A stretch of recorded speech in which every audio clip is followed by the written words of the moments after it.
아멘. 할렐루야. 시편 말씀입니다. 오늘 시편을 보겠습니다. 시편 19편 11절에서 14절입니다. 11절에서 14절 같이 한번 천천히 읽겠습니다.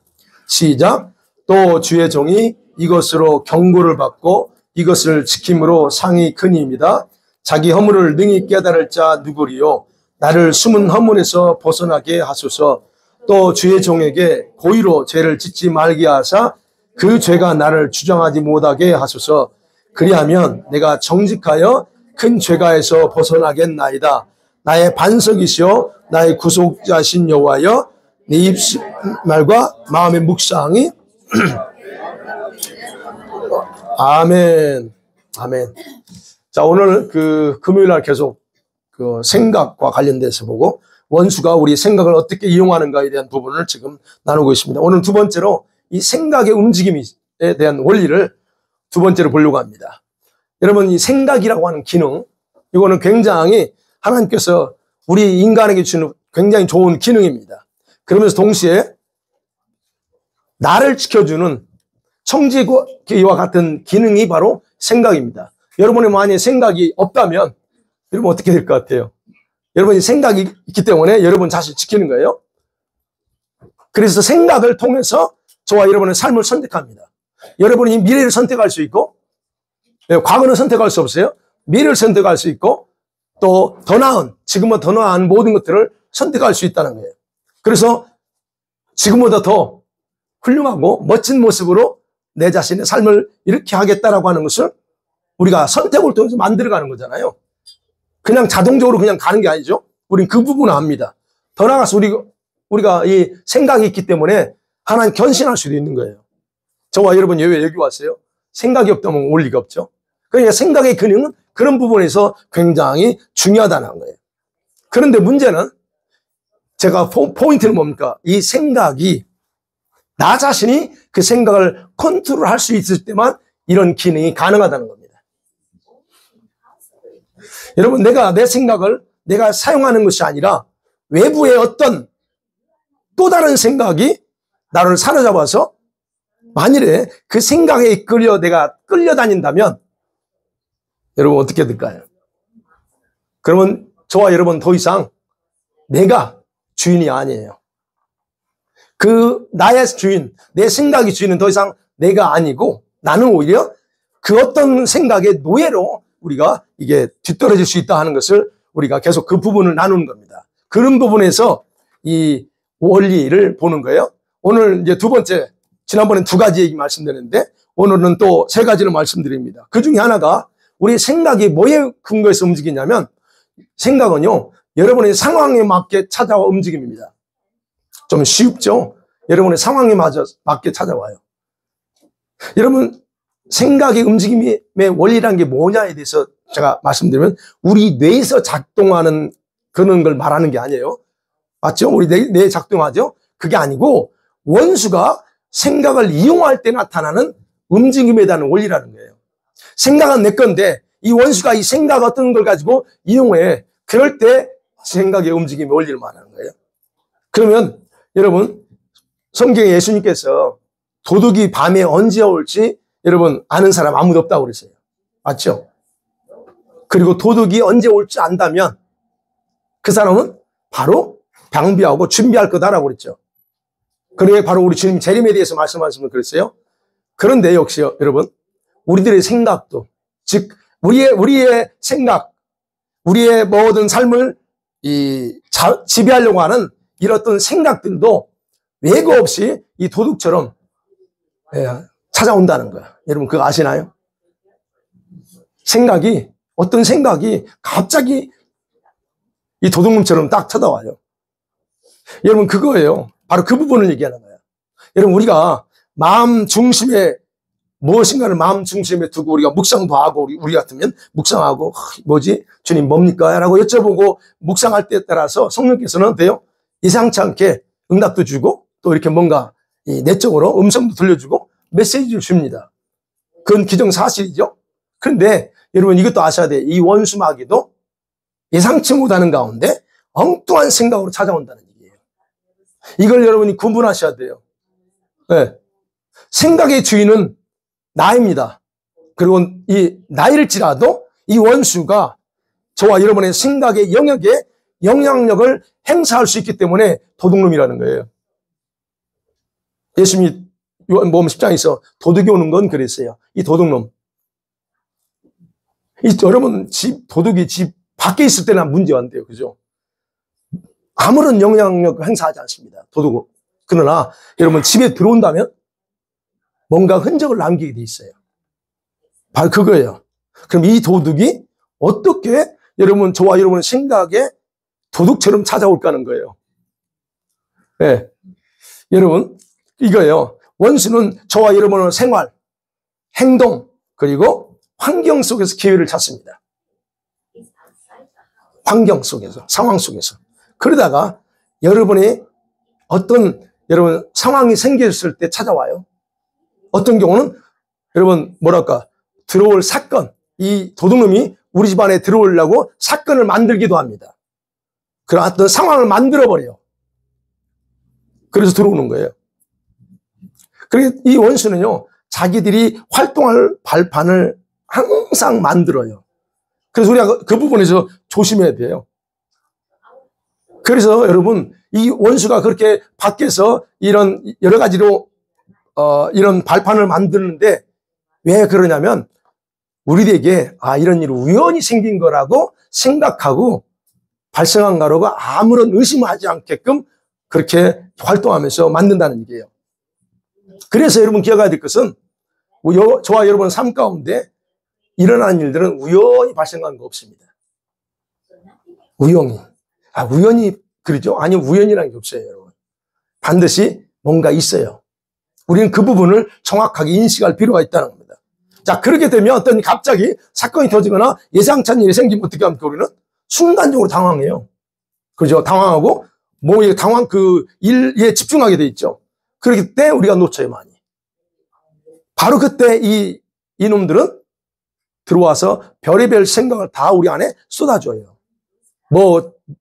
우리 생각 속에 줘요. 바로 이것이 생각의 움직임의 원리예요. 이 원수들이 그렇게 움직여요. 그래서 여러분 어떤 사건이 터질 때, 발생할 때, 이때 들어오는 생각들은 내가 스스로 생각하는 것이 아니라 원수가 개입해서 진행되는 거예요. 이거 꼭 기억하세요. 그래서 이런 일이 생겼을 때 여러분이 무엇을 생각하는지 잘 보세요. 갑자기 딱 터졌어요. 그때 여러분이 어떤 생각을 주로 하고 있는지, 그리고 그 생각 중에서 내가 무엇에 집중하고 있고 거기서 묵상하고 있는지, 어떻게 묵상하고 있어. 이게 도대체 이런 움직임을 잘 파악하셔야 돼요. 걱정을 하고 있냐, 불안해하고 있냐, 내가 두려워 떨고 있느냐, 낙심하고 있느냐, 아니면 그런 가운데 감사하고 있느냐, 이런 거 별의별 있을 수 있어요. 그렇죠. 내가 뭘 잘못했지? 바로 돌아보는 사람 있죠. 주님, 내가 뭘 잘못했나요? 이렇게 돌아보는 사람 있죠. 굉장히 좋습니다. 이걸 파악해 보셔야 돼요. 자기가 어떻게 반응하는지를. 여러분, 그 성경에 민수기 14장에 가데스 바네에서 여러분 정탐꾼들이 와서 모세한테 보고하잖아요. 그죠? 보고를 합니다. 근데 보고를 들었을 때에 백성들이 한순간에 모두가 두려움에 잡혀서 어떻게 해요? 자기들을 뭐라고 평가해요? 우리는 메뚜기 같다 말합니다. 한순간이에요. 왜요? 정탐꾼들의 말 속에 이미 두려움을 끌어오는 강한 힘이 있었기 때문에 그 말 한마디에 그냥 다 우리는 메뚜기네. 여러분, 그들은 누구였습니까? 그들 하나님의 백성들이었어요. 위대한 하나님의 백성들, 자녀들이었습니다. 그런데 그 말 한마디에 그 한순간에 그냥 스스로를 뭐라고 생각해요? 메뚜기라고 생각하고 그리고 행동해버려요. 여러분, 이건 우리가 구분하셔야 될 게, 이런 부분은 원수마귀가 그렇게 만든 게 아니에요. 그 한순간을 이용해서 그들의 의식 깊은 곳에 들어가 버린 거예요. 그래서 의식을 사로잡아 버린 거예요. 두려움의 영이겠죠? 확 사로잡은 거예요. 그럼 이런 경우 되면 대부분 다 그 성경 내용을 보면 부정적인 의식을 갖게 돼 있어요. 패배 의식을 갖게 돼 있거나 아니면 두려움의 종이 돼 버려요. 순간에 두려움이 확 들어와서 잡습니다. 그럼 이때 두려움은 각자 내부에 있는 약간 우리 기본적인 두려움의 성품 있죠? 그 두려움의 성품이 작용한 게 아니고 바깥에서 더 센 두려움의 영이 강하게 임하니까 그냥 확 순간에 잡혀버리는 거예요. 코로나 때 이런 경우 많이 있죠. 사람들 코로나 때 전혀 예상치 못했던 거나 그냥 다 두려움에, 죽음에 대한 두려움 있죠. 그렇게 되는 거예요. 자, 그러면 이런 경우는 본인 스스로 말씀과 주님을 신뢰함에 대한 그 믿음이 굳세지 않으면 그냥 한순간 다 무너지게 돼 있어요. 이런 일이 또 있었어요. 열왕기상 19장에 보면 18장에서 어떤 사건이 나요? 갈멜산에서 바알 선지자들과 엘리야가 탁 대결합니다. 근데 어마어마하게 승리했습니다. 그리고 바알 선이 다 죽였어요. 근데 그 다음날 이세벨이 편지를 써서 엘리야에게 보냅니다. 뭐 어떤 내용이었어요? 너도 우리 제사장처럼 네가 죽인 것처럼 당장 내가 목 잘라 죽일 거야 라고 하는 내용이에요. 그 내용을 받자마자 어떻게 했어요? 그 읽는 순간에 엘리야에게 강한 두려움의 영이 그냥 사라지고 도망갑니다. 바로 그래서 2절에 보면 도망가요. 이거는요, 믿음이 이렇게 그 전날 어마어마한 일을 했어도 이 순간이에요. 한순간. 여러분, 그래서 사단은 저와 여러분이 눈치채지 못하게 각자의 상황에 맞게 두려움, 분노, 낙심, 좌절, 뭐랄까요? 이기심, 이런 것들을 끊임없이 계속 우리한테 심어줘요. 그래서 그렇게 심어주는 거 뭐예요? 사람들로 하여금, 이거는 자연적인 현상이야. 그건 누구나 그렇게 다 자질하에 그런 상황이 되면 우리는 그게 유리도 하죠. 자질했으면, 이거 다 그럴 수 있어. 좌절한 것에 대해서 실망한 것에 그렇게 위로는 할 수 있지만 그러나 그건 자연적인 건 아니에요. 근데 우리는 원수는 바로 그건 자연적인 것이라고 믿게 만들어서 아무 의심하지 못하게 한다는 거예요. 그래서 여러분 외부에서 슬며시 이렇게 들어오는 생각들은 그 출처가 뭔지 근원을 정확하게 파악하고 거부해야 된다는 얘기예요. 네. 그래서 영적 전쟁의 첫 번째 영역이 어디예요? 여기. 영적 전쟁은요, 여기서부터 시작됩니다. 물론 마음도 포함되죠. 마음도 포함되지만 우리가 이제 구분할 때 생각이 제일 먼저 중요해요. 여기가 관문이라고 했어요. 이 문. 원수는 그래서 도둑처럼 온다. 그래서 여러분 우리 마음과 지난번에 바이러스라고 그랬죠. 또는 쓰레기라고 그랬어요. 이 원수가 저와 여러분 마음과 생각 속에 이런 악성 바이러스를 주입해서 치명적인 결과를 이렇게 자꾸 만들도록 한다는 거예요. 그렇기 때문에 여러분의 생활 속에서 일어나는 그런 어떤 일들이나 어떤 상황 속에서 부정적이든 긍정적이든 어떤 일이 주어졌다. 거기에 여러분 개입되어 있는 원수의 손길이 있다는 걸 볼 수 있어야 됩니다. 그리고 여러분이 어떻게 반응하는가도 정확하게 이렇게 스스로 봐야 돼요. 그럴 때 여러분이 이제 어떻게 해야 되지? 이게 분별이 나오겠죠? 바로 이렇게 원수는 첫 번째로 이런 그 상황을 만들어서 여러분 움직인다 하는 것. 두 번째는 여러분 이 생각은요 씨앗으로 와서 우리 감정을 사로잡습니다. 이렇게 표현해요. 이해하기 쉽게 씨앗. 예.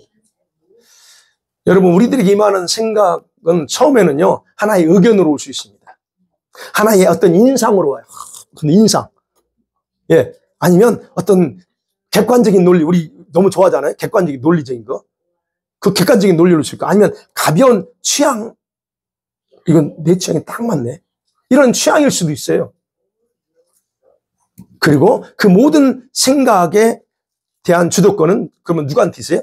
설령 그게 옳지라도 그 주도권 나한테 있어요. 예. 인상으로 와. 그렇지만 그것을 내가 취하고 안 하고는 나한테 있다는 거예요. 그러면 그 생각이 우리 안에 들어온다고 할 경우에 여러분이 그걸 취했을 경우에 여러분 안에 들어오면 뿌리를 내리게 돼 있어요. 그리고 자리를 잡게 됩니다. 그러면 그것은 저와 여러분에게 어떤 행동을 요구합니다. 행동을 요구해요. 이게 바로 동일한 원리예요. 이런 원리로 이 원수들도 저와 여러분의 생각 속에 다양한 아이디어를 넣어줄 때 처음부터 큰 것을 주지 않아요. 어떤 경우는 큰 걸 줄 수 있지만 큰 것부터 주는 경우는 거의 없어요. 항상 작은 씨앗의 형태로 와. 아무것도 아닌 것처럼 슬며시 던져집니다. 왜냐하면 이 사단이 알아요. 인간의 타락한 본성. 이 타락한 본성을 알고 있기 때문에 자기가 그 씨 하나 작은 걸 뿌려놓으면 그 씨가 우리 속에서 어떻게 자라날 걸 지켜보는 거예요.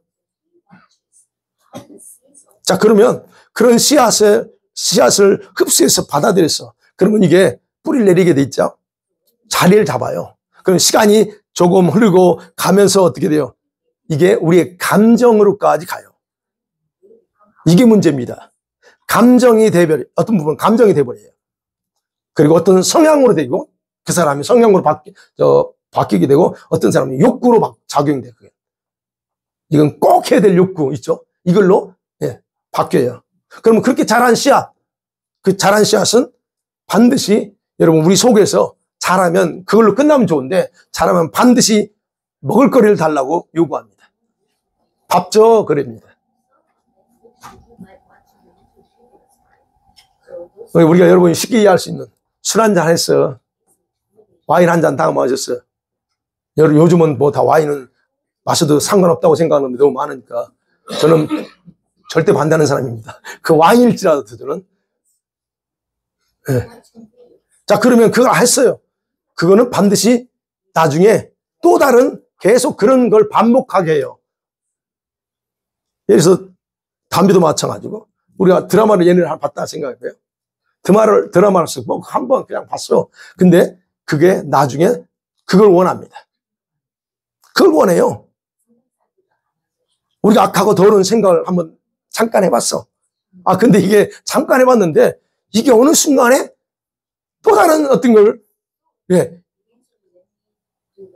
만들게 해요. 또 행하게 해요. 어떤 경우는 이제 좀 심하면 행동을 요구한다는 거예요. 거기에 맞는 행동을 요구한다는 얘기예요. 바로 이것이 우리 안에서, 저와 여러분 안에서 욕망으로 작용할 수 있고, 어떤 부분은 어떤 감정을 사로잡아서 그 생각이 요구하는 게 밥이 그거를 너 나한테 좀 해줘. 그거 바뀝니다. 물론 이게 보편적인 얘기하지만 그러나 사람의 여러분 각 사람의 상태, 마음의 상태에 따라서 약간씩 달라질 수 있어요.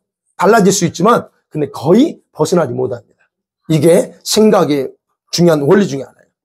그래서 저와 여러분이 반복해서 감정과 여러분 어떤 욕망을 충족시켜줘야 돼. 그러면 그래 우리가 또 반복하는 거예요. 뻔히 알면서 안 해야 되는데 알면서 계속 반복하는 거예요. 그러면 충족시켜주잖아요. 여러분 그래서 한 번으로 끝나는 게 아니라는 거예요. 점점 더 강한 욕구가 작용되고 그리고 나중에는 이제 좀 깊이 들어가면 저와 여러분 의지와 정신을 지배하게 되는 거예요. 그래서 모든 중독이 여기서 이렇게 시작되는 겁니다. 중독이 그냥 되는 게 아니죠. 뭐 처음부터 큰 게 되는 게 아니죠. 한 번에 했던 거야. 그래서 여러분 어떤 형태의 중독이든 그 병적인 형상이든 뭐 중독이든 간에 여기에 반드시 이 원수 마귀의 개입이 있다는 거예요. 중독에는 원수 마귀의 개입이 100%입니다. 그게 어떤 형태든 약물 중독이든 뭔 중독이든 다 거기에 중독돼 있어요. 그러면 중독은 꼭 나쁜 쪽도 있잖아요. 근데 좀 좋은 말로 집착. 집착은 어떨까요? 집착도 문제입니다. 생각의 중독이라고 들어보셨어요? 생각이 중독돼 있어요. 그 생각이 생각을 물고 생각이 제가 이게 생각 중독이라고 해요. 하나 했는데 이걸로 끝나는 게 또 다른 게 계속 오네. 자기는 그 계속 생각에 끌려다니. 생각 중독. 그러면 이 생각 중독이라는 게 뭘까 생각해보죠. 자기 생각에다가 스스로 깊이 빠져 헤어나지 못하는 거야. 그리고 그 생각에 지배당하는 거. 이게 중독입니다. 이건 제가 그냥, 이거 말씀하다 보니까, 생각 중독도 있구나. 이게 와서 이건 제가 이름을 붙였어요, 그냥. 그러면 그것이, 그렇게 사는 것이 자신을 힘들게 하고 고통스러워요. 그런데도 불구하고 어쩔 수 없는 것처럼 그냥 받아들여 버려요. 그냥 내가 여기서 스탑 시키거나 더 이상 내가 여기서 멈춰야지 이 생각 안 해요. 그냥, 원래 나는 그런 사람이었던 것 같기도 하고, 이렇게 나가요. 그럼 집착은 어떻게 해요? 집착은 여러분, 의학적으로는 병적 현상 중에 하나입니다. 맞나요? 틀리나요? 병적 현상이에요. 의학적으로 보면. 집착하는 사람, 정신병, 경찰 잡혀가면 먼저 어디를 가요? 정신진단부터 하잖아요. 그러면 이런 것도 역시 병적 현상일 수 있지만 역시 이 원수마귀가 강하게 작용하기 때문에 일어나는 현상이라는 거예요. 그래서 어떻게 해요? 여러분 중에 한번 생각한 것은 반드시 해야 돼요. 이런 성향들. 물론 긍정적이에요. 이게 집착하는 사람 중에서 긍정적으로 여러분 이런 분들이 강한 성취욕이 있어요. 뭔가 하면 그냥 한번 한다. 이런 성취욕이 있으면 좋은 면에서요. 그러니까 이런 분들이 뭐예요? 무엇인가 뭔가를 해내. 성과를 가져내요. 그리고 이런 분들이 이래야 또 뭐가 돌아가. 그죠? 교회도 그런 분들이 해야 뭔가 열매 나오거든요. 근데 더 지나치면 문제예요. 그냥 적당히 성까지 해내. 이게 긍정적인 부분이야. 그러나 여러분, 생각은 하나의 강력한 에너지라고 그러시가. 힘이라고 있다, 생각에는. 그러면 내가 어떤 것에 집착하면 그 생각의 에너지가 갖는 힘은 더 강하다는 거예요. 내가 반드시 이걸 해야 되겠다 하면 그냥 스쳐 지나갔으면 그 자체는 약해. 근데 이게 내가 뭐예요? 집착하면 이 집착에서 나오는 힘이 막강하다는 거예요. 강하다는 거예요. 그럴 때 그 강한 힘을 벗어나지 못해요. 즉 지배당한다는 거예요. 해야 되겠다는 그 생각에 지배당해. 그러면 그 집착된 일을 해야 하기 때문에 다른 일들을 신경 못 써요. 물론 우리가 주의 일하면서도 그렇게 할 수도 있어요. 그러나 분명한 것은 지혜가 필요합니다. 그렇게 하게 되면 부작용이 나요. 부작용. 아내 집사님들이, 여자 집사님들이 주일 한다고 교회 일은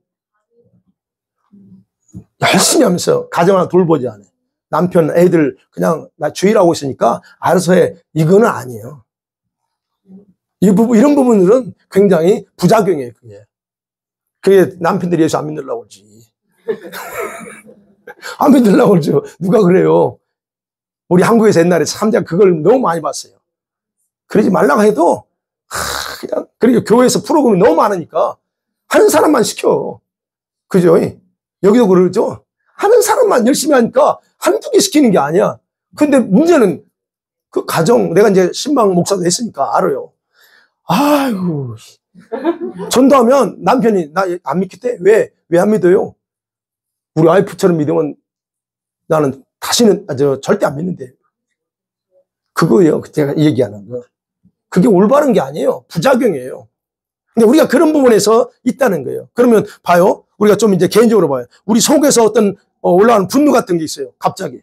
제가 안 돼. 어떤 사람의 경우는 취미나 어떤 습관에 잡혀서 우리가 행동하고 살기도 합니다. 정기적으로 혹시 잘 보세요. 여러분 속에서 어떤 때가 되면 정기적으로 뭔가 이렇게 자꾸 어떤 충동이 올라와서 반드시 뭘 해야 되겠다는 그런 분들이 있어요, 혹시? 속에서 막 올라와. 옛날에. 예. 자기도 모르게 몸이 하고 있었던 경우. 생각이 있었는데, 내가 보니까 오늘 내 몸을 하고 있네. 이런 것도 있죠?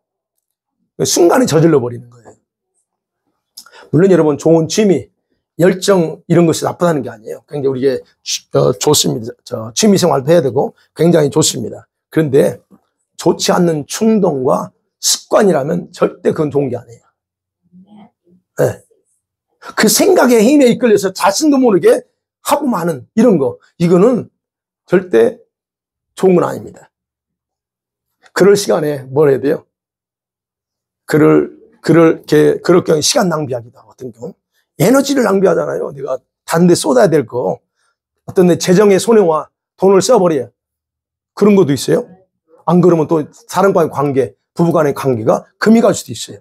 이게 결국 좋은 거지만 현명한 방법은 아니다는 거예요. 그래서 어떤 생각이 사로잡혀서 끌려다니는 것의 모습이 그렇게 나올 수 있다는 얘기예요. 근데 우리는 문제는 우리 예수 믿는 사람들이 이것을 자꾸 미화시키려고 하는 것이에요. 이건 주일이니까 아니면 이건 이런 거라도 있어야 뭐 사는 맛이 나자 하면서 자꾸 합리화시키고 미화시키려고 하는 그런 경우도 있습니다. 여러분 보세요. 여러분 안 그러지만 혹시 집에 가보면 집에 가서 보면 또 아닐 수도 있죠. 자, 그러면 생각해 볼게요. 왜 이렇게 생각의 지배를 받으면서도 만일에 여러분이 그렇다 문제의식이 없다. 그럼 왜 그럴까요? 왜 문제의식이 없어요? 여러분 아까 말씀드린 자기가 무언가를 하면서 열정을 가지고 있는 것 자체가 나쁜 게 아니에요. 아까 말했죠. 운동도 하고 골프도 치고 여가 생활하고 여행도 하고 이거 굉장히 필요합니다. 그 자체를 나쁘다고 하는 게 아니에요. 근데 문제는 뭐냐면 자신을 사로잡고 있는 것이 좋은 것이냐 나쁜 것이냐에 달려있다는 얘기예요.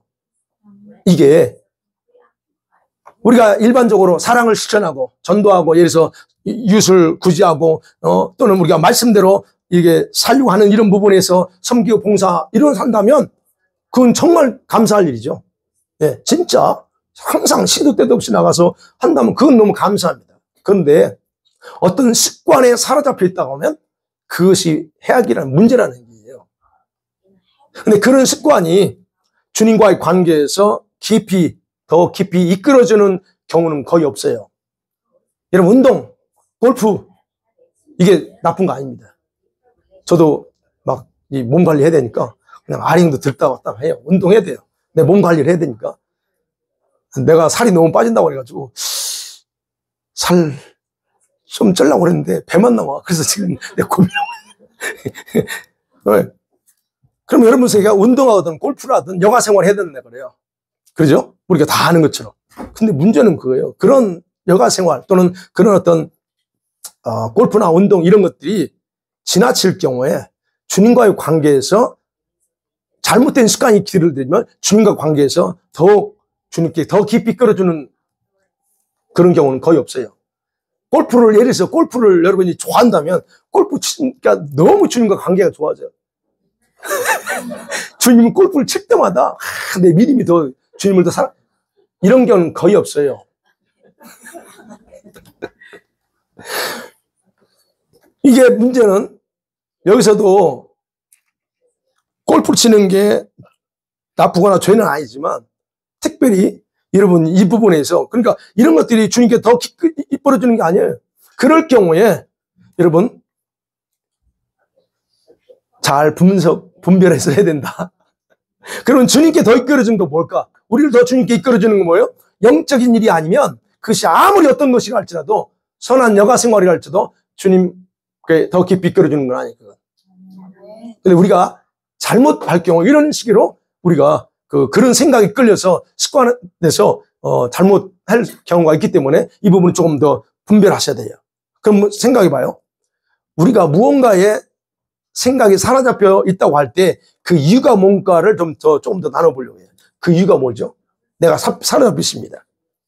여러분 사람들은요 일반적으로 어떤 게 사로잡히는 어떤 것이 사로잡히는가 하면 좋은 것이나 나쁜 것에 그렇게 구분해서 사로잡혔다라고 생각해요. 아 이건 나쁘고 이건 좋은 거니까 내가 해도 돼. 이렇게 우리가 구분해요. 근데 그게 아니고 우리가 생각할 때는 내가 좋다고 여기고 내게 유익하다고 즐거움을 주는 것이기 때문에 내가 사로잡히는 거지. 아 이건 좋은 것이고 이건 나쁜 건 내가 안 하고 이게 아니라는 거예요. 근데 우리는 그렇게 생각해요. 뭔가에 내가 집중하는 것은 내가 나한테 좋으니까 나한테 그걸 하고 나면 즐거움을 주니까 내가 잡혀요. 이 부분에서 우리가 정확하게 구분하셔야 돼요. 우리 인간은 기본적으로 어때요? 고통당하는 거 싫어하잖아요. 여러분 어느 누가 고통당하는 거 좋아합니까? 본능적으로 쾌락을 좋아하지. 맞죠? 웃는 것도 좋아하고 이런 거 좋아하죠. 그러면 저와 여러분 예수 믿는 사람들이니까 예수 믿는 사람은 어떻게 해요? 주님의 십자가 지고 내가 어쨌든 고통의 길을 힘들지만 내가 그 길을 가야 돼라고 좋은 마음으로 여러분들이 그걸 원한다고 말하죠.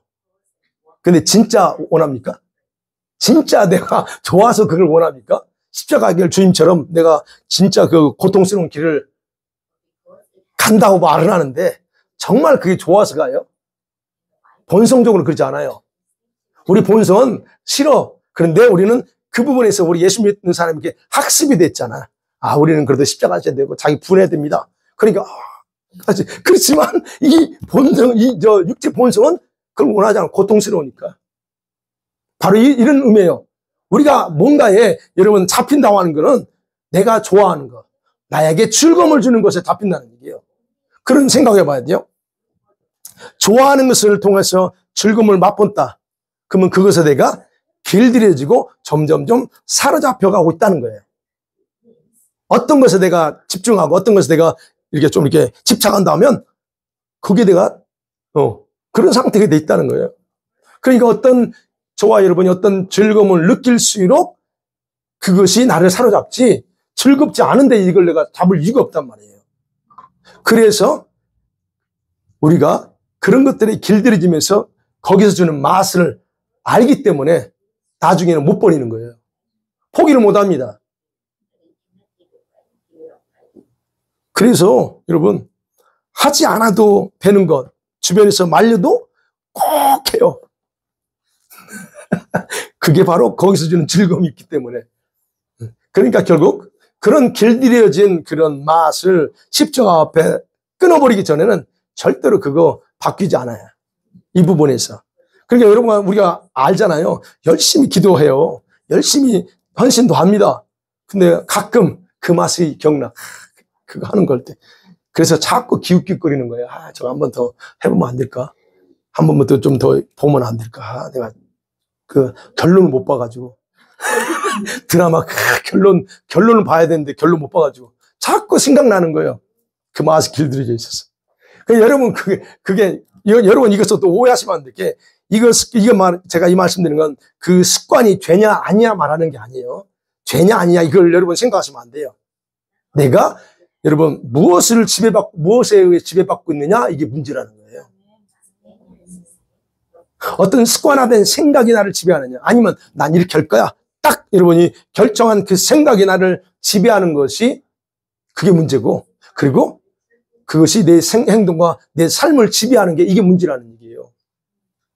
그러니까 이런 습관들 결국 감정과 하나가 됐어 내가 벌써. 이런 쪽에서. 그러면 바로 원수가 여러분 조종하는 것인지 아니면 자기 감정인지 전혀 구별할 수 없는 상태예요. 제가 그랬죠. 씨앗을 심어서 감정을 하고 한다고. 그럼 여러분 저와 여러분의 감정이요. 그 생각에 의해서 지배에게 당한다. 그러면 이미 원수는 여러분 자신이 뿌려놓은 생각으로 우리들의 습관과 행동을 조정하고 있다라고 보시면 됩니다.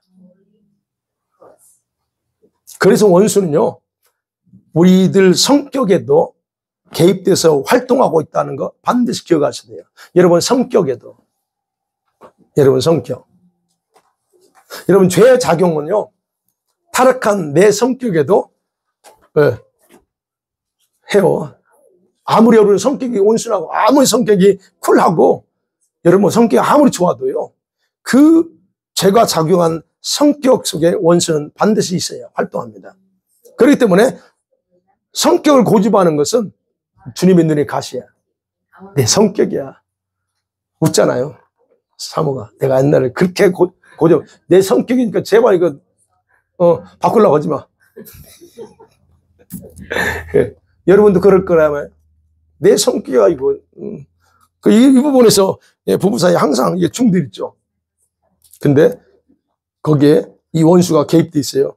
그래서 주변에 여러분 많은 주일 하는 분들이 또는 주를 위해서 일하겠다고 하는 사람이 그 성격 때문에 실패하거나 아니면 거부하는 경우가 많아요.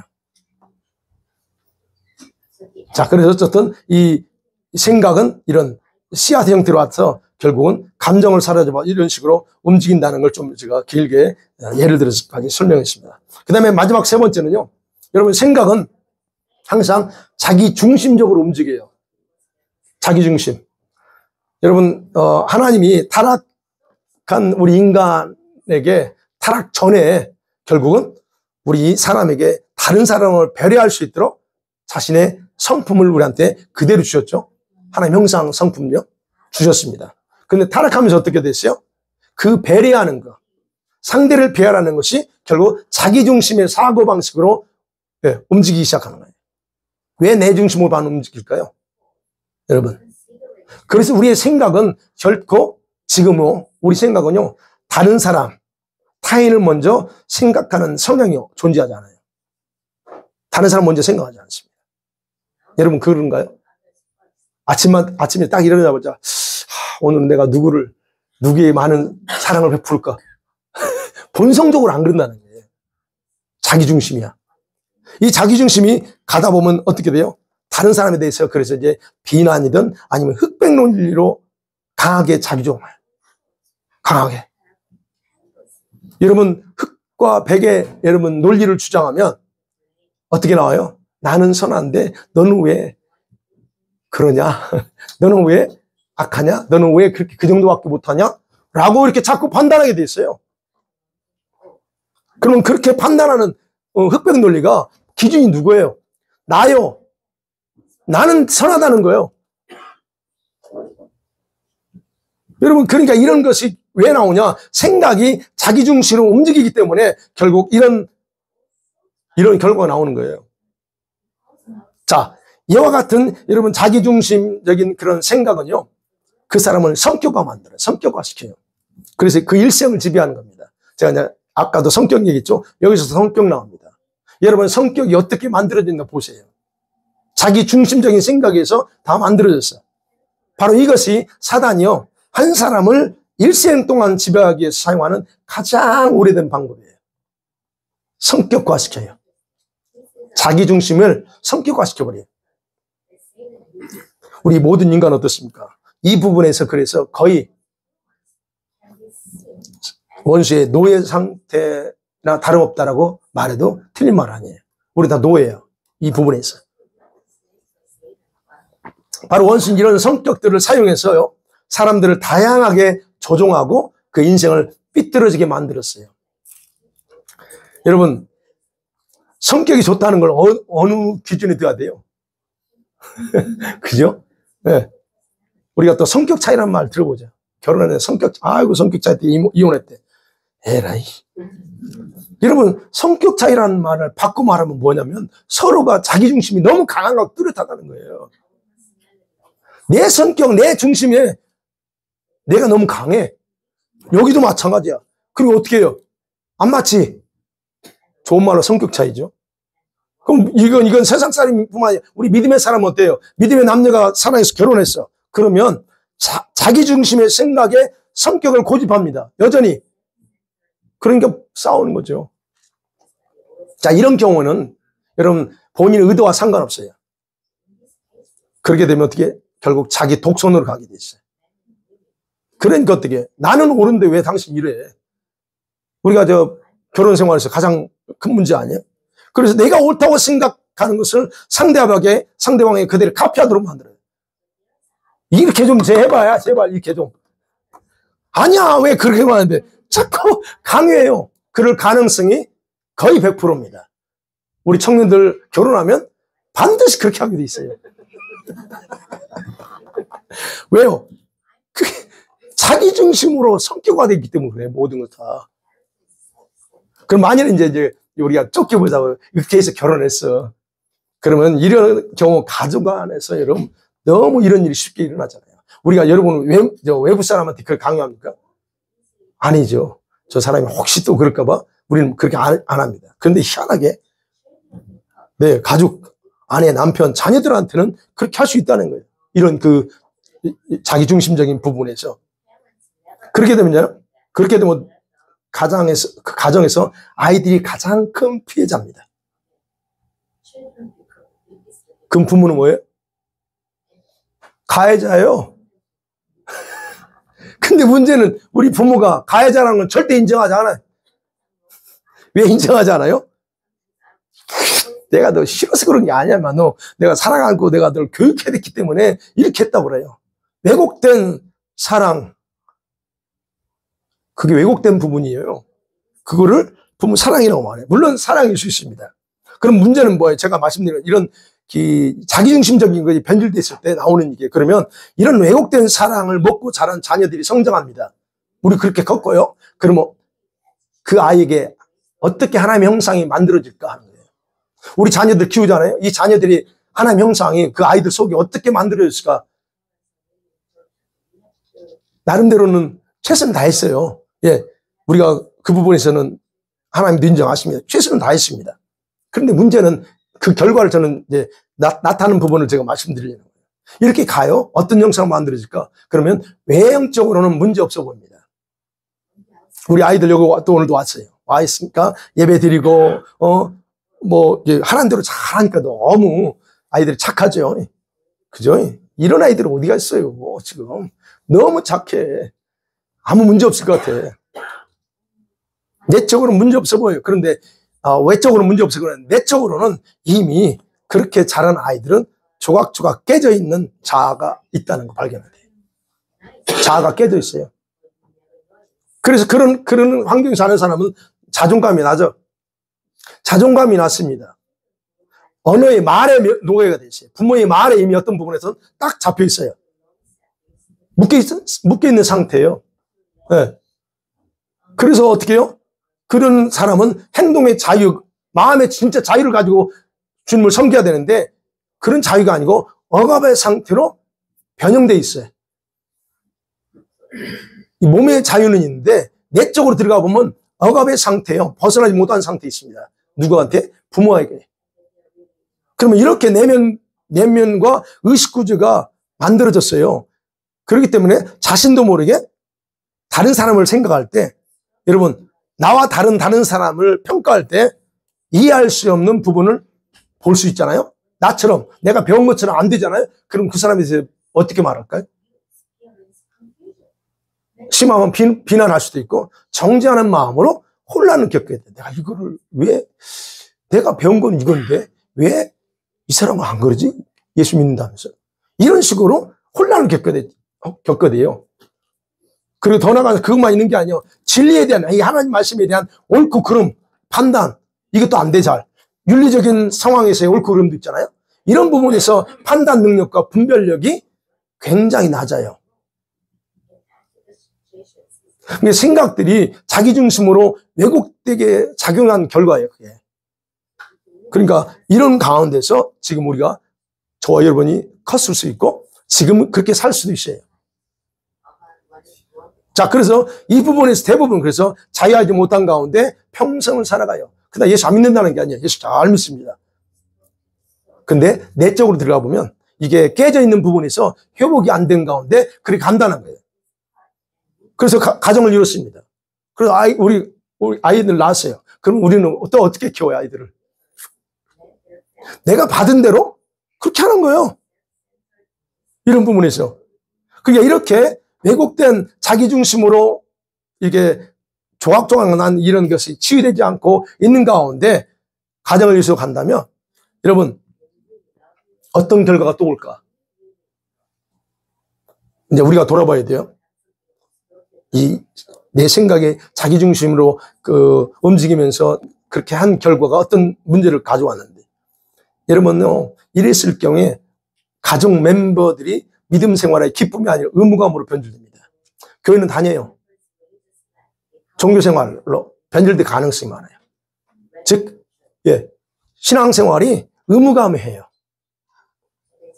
또 하나는 가족 간의 관계에서 신앙생활이 부드럽지가 않아요. 이게 무슨 말이냐면 제가 이렇게 배워요. 가족 관계에서 빡빡해 뭔가 어딘가 모르게 기름칠이 안 됐을 때 그런 거 있잖아요. 빡빡함. 이런 것처럼 돌아가요, 가정이. 이렇게 돌아가요. 그럼 우리가 흔히 아는 것처럼 예배 드리고 은혜 받고 왔으면 좋아야 되는데 어딘가 모르게 뭔가 삐걱삐걱 문제가 있어요. 또 하나는요, 내적으로 천국이 아니라 지옥의 상태예요. 내적으로는. 그렇게 살아갑니다. 그래서 그 얼굴 보면 알아. 긴장이 항상 뭔가 모르게 긴장돼 있고 주눅이 들어있거나 아니면 율법적인 감정을 가지고 있어요. 항상. 이거 해야 되는데 안 하는 것에 대해서 율법이 그거예요. 그런 감정에 항상 시달려요.